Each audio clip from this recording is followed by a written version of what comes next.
अपनी प्यारे बच्चों, कक्षा 12 के विद्यार्थी लोग, इसके पहले आपने हिंदी में पढ़ा काव्य का दूसरा अध्याय मैथिली शरण गुप्त जी का लिखा हुआ। पाठ का शीर्षक आया है कैकेयी का अनुताप। किस नाम से आया है? कैकेयी का अनुताप।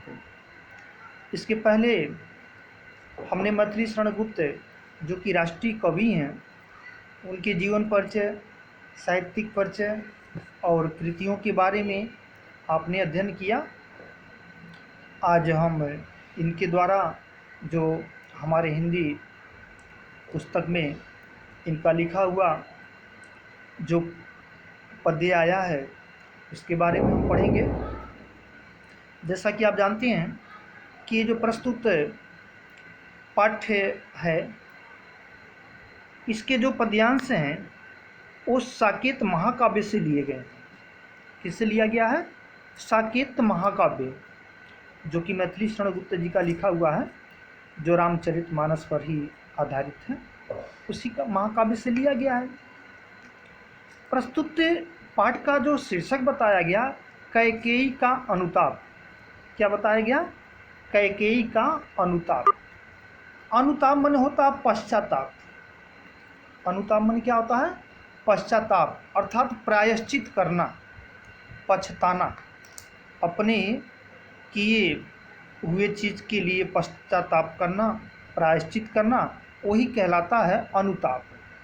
जैसा कि आप जानते हैं कि रामायण में कथा आती है कि राजा दशरथ जी से कैकेयी ने 2 वरदान जो प्राप्त किया था, उसके अनुसार जो एक वरदान था उसमें राम को 14 वर्ष का वनवास दिया गया। 14 वर्ष का जब वनवास श्री राम को हो गया तो श्री राम के साथ उनकी धर्मपत्नी सीता जी और उनके भाई लक्ष्मण जी भी वन को गए हुए थे। उस समय शत्रुघ्न जी और भरत जी अपने ननिहाल में थे।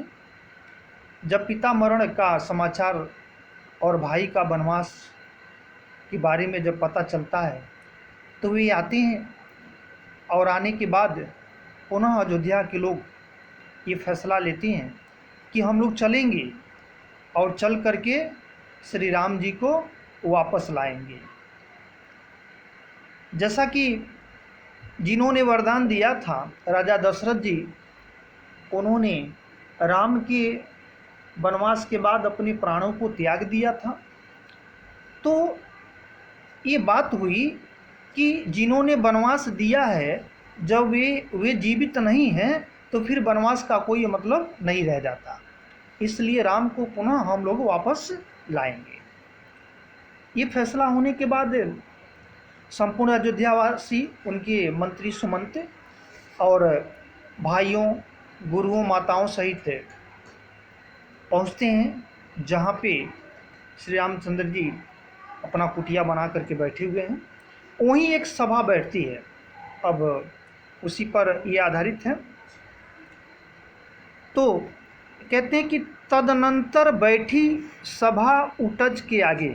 उटज माने होता कुटिया, जो श्री राम की पंचवटी नामक कुटिया थी, उसी के सामने सभा बैठती है। रात में बैठक होती है और वही प्रस्ताव किया जाता है कि राम जी अयोध्या वापस चल चलें। कहते हैं कि नीले बितान के तले दीप का बहु जागे। कैसा है? रात हो गई है और रात में नीला आसमान दिख रहा है, उसी के नीचे दीप बहु जागे, बहुत से दीपक जल रहे हैं।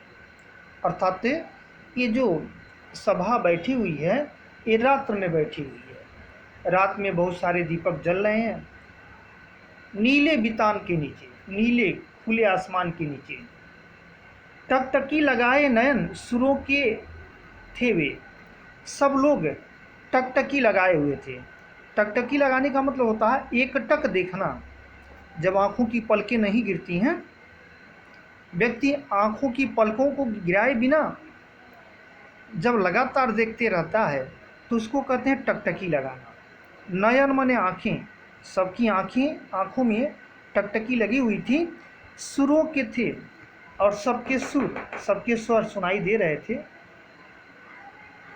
परिणामोत्सुक जब पूरी बात अयोध्या के लोगों ने श्री राम जी को बता दिया, तो अब श्री राम जी क्या फैसला लेंगे उस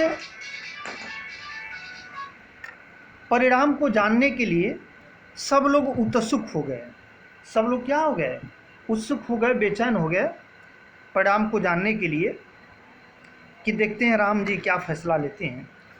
उन भयातुरों के थे वे, सब लोग भय से आतुर हो गए, सब लोग भयभीत हो गए कि पता नहीं राम क्या करेंगे, हम लोगों की बात मानेंगे या नहीं मानेंगे। उत्फुल्ल करौंदी कुंज वायु रह रहकर और हवा भी रह रहकर बड़ी तेज बह रही थी, तो उससे आतुर हो गए थे। हवा बड़ी तेज बह रही थी और क्या था, करती थी सबको पुलक पूर्ण मह महकर, और वो हवा मह महकर कैसे हो रही थी? महकती हुई हवा, सुगंधित हवा सबको पुलकित करती थी, सबको आनंदित करती थी, सबको खुशी देती थी। वह चंद्रलोक था, कहाँ चांदनी वैसी। लगता था कि वन में जमीन पर नहीं है बल्कि चंद्रलोक में है, चंद्रमा के लोक में है। ऐसी चांदनी, उज्जवल चांदनी वहाँ पे दिखाई दे रही थी। प्रभु बोले गिरा गंभीर नीर निधि जैसी। सभी अयोध्या वासियों की बातों को सुन करके प्रभु अर्थात श्री रामचंद्र जी बोले गिरा गंभीर नीर निधि जैसी। उनकी वाणी निकली, वे बोलते हैं, हे भरत भद्र अब कहो अभिषिक्त अपना, सब सजग हो गए भंग हुआ जो सपना। राम जी कहते हैं कि हे भरत भद्र अर्थात हे भरत भाई, तुम बताओ आने का प्रयोजन क्या है। हे आर्य रहा क्या भरत अभिषिक्त अभी, मिल गया अकंटक राज्य उसे जब तब भी। हे भरत अब क्या रह गया बाकी, तुमको तो निष्कंटक के अयोध्या का राज मिल ही गया।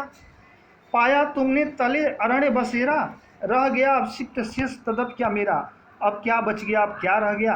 तनु तड़प तड़प कर तत्प तात ने त्यागा, क्या रहा अभिशिक्षा और तथापि भागा। कहते हैं कि हमारे वनवास को सुन करके हमारे पिताजी ने क्या किया, अपने तन को त्याग दिया, अपने शरीर को क्या किया, त्याग दिया, तड़प तड़प करके। आप जानती हैं जब राम का वनवास हो गया तो राजा दशरथ जी तड़प तड़प करके अपने प्राणों को त्याग दिए। चलिए आज सिर्फ इतना, शेष अगले दिन। धन्यवाद।